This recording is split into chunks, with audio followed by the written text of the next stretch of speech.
कुरुक्षेत्र लोकसभा का विकास जानने के लिए शुरुआत कुरुक्षेत्र से ही की गई। दरअसल ये थानेसर विधानसभा के नाम से जाना जाता है। ये धार्मिक नगरी है। यहाँ ब्रह्म सरोवर है जहाँ लाखों लोग स्नान करने के लिए आते हैं। यहाँ आसपास के रोड और चौक अच्छे बने हुए हैं। यहाँ विश्वविद्यालय है जो अपने आप में बहुत प्रसिद्ध है। सांसद महोदय ने इस शहर में एक अच्छा पार्क भी बनवाया है। यहाँ के लोगों की मिलीजुली प्रतिक्रिया है। कुछ लोग कहते हैं कि सांसद ने काम करवाए हैं, लेकिन कुछ लोगों का कहना है कि सांसद ने कुरुक्षेत्र से हरिद्वार और कुरुक्षेत्र से पटियाला रेल लाइन का वादा किया था, लेकिन सांसद की दूसरी पारी खत्म होने वाली है और अभी तक इन दो रेल लाइनों का कुछ अता पता नहीं है। और इनका मुद्दा था कि अपना पटियाला से यमुनानगर रेलवे लाइन बनाएंगे, लेकिन आज इस बात को 9-9.5 साल हो चुके हैं, अभी तक कोई लाइन नहीं बनी। बार बार कहते बनेगी बनेगी, अब तीसरा प्लान भी शुरू होने वाला है, लेकिन अभी तक कुछ नहीं हो सका। यमुनानगर तक रेलवे लाइन की थी, वो तो कभी हुई नहीं पूरी। सर्वे कागजों में ही रह गया, वो तो कुछ नहीं हुआ। शहर के बीचों बीच कई रेल फाटक हैं। जब फाटक बंद होता है तो यहाँ लोगों को बहुत परेशानी होती है। लोगों के मुताबिक ये एक धार्मिक नगरी है, तो यहाँ रेलवे फाटक पर ओवरब्रिज बनाए जाने चाहिए थे, लेकिन ऐसा नहीं हुआ। हाँ, फाटक लगने से लगभग 1 किलोमीटर आधा किलोमीटर जाम लग जाता है। आधा घंटा वेट करना पड़ता है और बड़ी परेशान है पब्लिक इससे। अभी सुनने में तो कुछ आया था कि शायद यहाँ पर कुछ फ्लाईओवर बनना है, कुछ डबल होने वाला है, पर अभी तक तो ऐसा कुछ हमारी जानकारी में है नहीं। सांसद जी नजर भी आते हैं और नहीं भी आते हैं, दोनों ही बातें हैं। बड़े उद्योगपति हैं, काम ज्यादा है, प्रशासन है ढीला है, लेकिन फिर भी ठीक है, हमारे लिए ठीक है। अब बात शाहबाद हलके की करते हैं। शाहबाद नेशनल हाईवे नंबर 1 पर बसा है। यहाँ हाईवे पर ओवरब्रिज का काम काफी लंबे वक्त से अधर में लटका पड़ा है। हालांकि ये एक प्राइवेट कंपनी के पास ठेका है।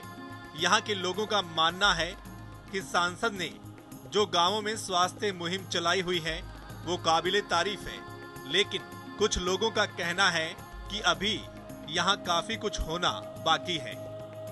उन्होंने कहा था कि यहाँ पे हम इंडस्ट्री लगाएंगे और काफी कुछ कहा था। मेरे ख्याल से इतने ज्यादा काम नहीं कराए जितने कराने चाहिए थे, और उनका तो अपना ये जो इंडस्ट्री में भी काफी हाथ है, उसके हिसाब से मेरे ख्याल से तो कोई ज्यादा काम नहीं कराया जी। विकासात्मक कार्यों की बात की जाए तो काफी कुछ किया है। जो एमपी का कोटा होता है उसके अंतर्गत कार्य किए गए हैं। दूसरा, अधिक सामाजिक और धार्मिक कामों की बात की जाए तो उसकी मेडिकल वैन्स, उसके गांव के अंदर जो सुविधाएं उनका फंड के अंतर्गत या उनके निजी कोष से जो चल रहा है, बहुत अच्छा काम चल रहा है। और चलिए अब लाडवा और रादौर का जायजा लेते हैं। लाडवा में भी सांसद की ओर से एक बहुत सुंदर पार्क का निर्माण करवाया गया है। यहाँ हम पहुँचे तो सांसद महोदय यहाँ गांवों का दौरा कर रहे थे।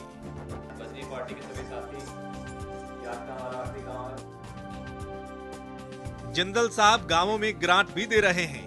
हो सकता है चुनाव नजदीक हैं, इसलिए सांसद साहब दौरा कर रहे हैं, लेकिन सांसद का कहना है कि वो तकरीबन हर गांव में गए हैं। यहाँ के लोग भी स्वास्थ्य मुहिम से खुश हैं, लेकिन रादौर और लाडवा के लोगों का कहना है कि एक तो रेल लाइन यहाँ नहीं आई और दूसरा उद्योग लगाने का वादा किया गया था, युवाओं को रोजगार का वादा था, लेकिन वो पूरा नहीं हुआ है। जिंदल ने पार्क बनाया, लाडवे में डिवाइडर बनाया, बाजार में डिवाइडर बनाए हुए हैं, टूंटियाँ लवाई हुई हैं उन्होंने, अच्छा काम किए हुए हैं उन्होंने। स्वास्थ्य वाला ये दवाइयाँ मेडिकल वाले ये भी है, जिप्पे भी चलाई हुई हैं, आंखों के भी कैंप लगते हैं, काम होता है, अच्छा काम हो रहा है। मेडिकल सुविधा है उनकी, दे रहे हैं पब्लिक को। जहाँ जहाँ कन्या का विवाह होता है वहाँ भी देते हैं सगन। रेलवे लाइन यहाँ से निकल जाती तो क्या, और इन्होंने खुद कहा था कि I shall try to that most of my duty. दूसरी जगह रेलवे लाइन निकल रही है, मगर यहाँ कोई परवाह नहीं कर रहा, उस परली साइड में निकल रही है। आगे बढ़ते हैं, कैथल और पुंडरी की बात करते हैं। कैथल में विकास नजर आता है। यहाँ कुछ रोड काफी अच्छे बने हुए हैं, लेकिन पुंडरी में सड़कों की हालत खस्ता है। यहाँ के लोगों का कहना है कि एक तो कैथल से दिल्ली रेल चलाने का वादा सांसद ने किया था, उसका कुछ नहीं हुआ है। हालांकि इस पर सांसद का कहना है कि इसी साल मार्च महीने तक ये रेल चल जाएगी। दूसरा, यहाँ युवाओं का कहना है कि नवीन जिंदल जब पहली बार सांसद बने थे तो उन्होंने कहा था कि यहाँ उद्योग लगाया जाएगा, यहाँ के नौजवानों को नौकरी मिलेगी, लेकिन ऐसा नहीं हुआ है। मुंडी की हालत देखिए, बस स्टैंड देखिए, कितने गहरे गहरे गड्ढे हैं वहाँ। बसें जो है बस स्टैंड से पहुँचने से पहले ब्रेक लगाती हैं, उसके बाद फिर होर्डिंग वगैरह देखिए, वहाँ बहुत बुरा हाल है। जब पहली बार इलेक्शन लड़ा था आदरणीय नवीन जिंदल जी ने, उन्होंने कहा था कि कैथल के अंदर मैं एक बड़ा औद्योगिक केंद्र बनाऊंगा इसको और एक फैक्ट्री लगाऊंगा जिसमें आप लोगों को रोजगार मिलेगा, जो यहाँ की आम जनता है। परंतु आज तक वो फैक्ट्री में तो कहीं दिखाई नहीं। कैथल से दिल्ली की जो ट्रेन चलनी चाहिए थी ना, अब तक नहीं चली और 10 साल हो गए। संसद जी हैं और ये कहते रहते हैं कि हम ये मांग जल्दी पूरी करेंगे, जल्दी पूरे करेंगे। मेरे को तो नहीं लगता कि ये रेल चल पाएगी अभी तक। इसका टाइम टेबल भी अभी आ गया है और मुझे आशा है कि मार्च एंड तक ये ट्रेन सेवा चालू हो जाएगी। अब कैथल से थोड़ा आगे कलायत चलते हैं। यहाँ का हाईवे तो ठीक बना हुआ है, लेकिन बाकी सड़कों की हालत ठीक नहीं है। यहाँ की महिलाएं खुश हैं कि सांसद ने उनके लिए सिलाई केंद्र खुलवा दिए। खिलाड़ियों का कहना है कि सांसद ने उन्हें खेल का सामान उपलब्ध करवा दिया, तो कुछ लोगों का कहना है कि मेडिकल सुविधाओं से भी लोगों को काफी फायदा हुआ है। वहीं कुछ लोगों का कहना है कि जितनी उम्मीदें थी उन पर खरा नहीं उतरे हैं सांसद साहब। महिलाओं के लिए हर महीने 209 गांव में 213 सिलाई सेंटर खोलकर 4000 महिलाओं को प्रशिक्षित करके उन्हें आर्थिक और सामाजिक रूप से दृढ़ बनाते हैं। ग्रामीण सदर पे आप देखेंगे गलियां टूटी पड़ी हैं, सड़क टूटी पड़ी है। आप कलायत में देख ले, एकमात्र सड़क है जो एमपी कोटे से आती है, उस पर कोई काम नहीं हुआ है। बरसों से यह सड़क ऐसी बुरा हाल है कलायत हल्के का कि देखने योग्य है। अब बात पिहोवा और गुहला चीका की करते हैं। पिहोवा में सड़कें ठीक बनी हुई हैं। विकास के बारे में लोगों की अलग अलग राय है। कुछ लोग कहते हैं कि युवाओं और महिलाओं के लिए सांसद महोदय ने सोचा है, लेकिन कुछ लोग कुरुक्षेत्र से पटियाला रेल लाइन का वादा पूरा ना होने से नाराज हैं।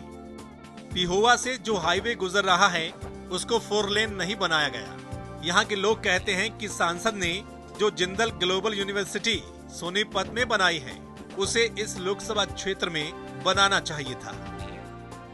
महिलाओं के लिए सिलाई सेंटर, ब्यूटिशियन के कोर्स, युवाओं के लिए जिम का सामान, क्रिकेट का सामान अवेलेबल करवाना वो अपनी प्राथमिकता समझते हैं। कि सोनीपत के अंदर इन्होंने अपने पिताजी के नाम से Shri OP Jindal global university जो है उसकी स्थापना जरूर की है। इन्होंने वोट तो दोनों बार लिए कुरुक्षेत्र लोकसभा क्षेत्र में, और यूनिवर्सिटी की स्थापना कर दी सोनीपत राई में जाकर, और वहां भी कोई यहाँ का स्थानीय व्यक्ति को किसी रोजगार नहीं मिला।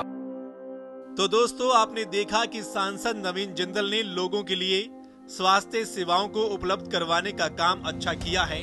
युवाओं को खेल किट बांटे हैं, महिलाओं के लिए सिलाई केंद्र खोले गए हैं, लेकिन लोगों की अपेक्षाएं ज्यादा थी। यहाँ कुरुक्षेत्र से हरिद्वार वाया लाडवा रादौर और कुरुक्षेत्र से Patiala via Guhla Chica rail line का न बनना लोगों को अखर रहा है। हालांकि सांसद का कहना है कि उन्होंने इसके लिए प्रयास किया था, लेकिन वो रेल लाइन अभी वायबल नहीं है। सांसद ने तीसरी बार भी यहां से लोकसभा का चुनाव लड़ने का ऐलान तो कर दिया, लेकिन आने वाले चुनाव का नतीजा बताएगा कि सांसद की ओर से करवाए गए कामों से इस लोकसभा के कितने लोग संतुष्ट हैं। गमों की भीड़ है फिर भी शिकायत मैं नहीं करता, परेशान जिंदगी है पर बगावत मैं नहीं करता। अमीरी हो या गरीबी हो, ये सबकी अपनी किस्मत है, सभी बंदे खुदा के हैं, अदावत मैं नहीं करता। कभी लाचार और बेबस की आहों को भी सुन लेना, हुक्मरानों संभल जाओ, नसीहत मैं नहीं करता। तो दोस्तों, आपने कुरुक्षेत्र लोकसभा का विकास देखा, यहाँ का हाल देखा। काम तो करवाए हैं यहाँ के सांसद ने, लेकिन यहाँ के लोगों की उम्मीदें बहुत हैं, और हो भी क्यों ना, क्योंकि देश के बहुत बड़े उद्योगपति हैं नवीन जिंदल। तो यहाँ के लोगों का ये कहना है कि वादा किया था, यहाँ उद्योग धंधे लगाए जाएंगे, रोजगार दिया जाएगा, लेकिन ऐसा हुआ नहीं है। तो दोस्तों आज इतना ही, फिर मिलेंगे कभी, तब तक के लिए नमस्कार, आदाब, सत श्री अकाल, राम राम।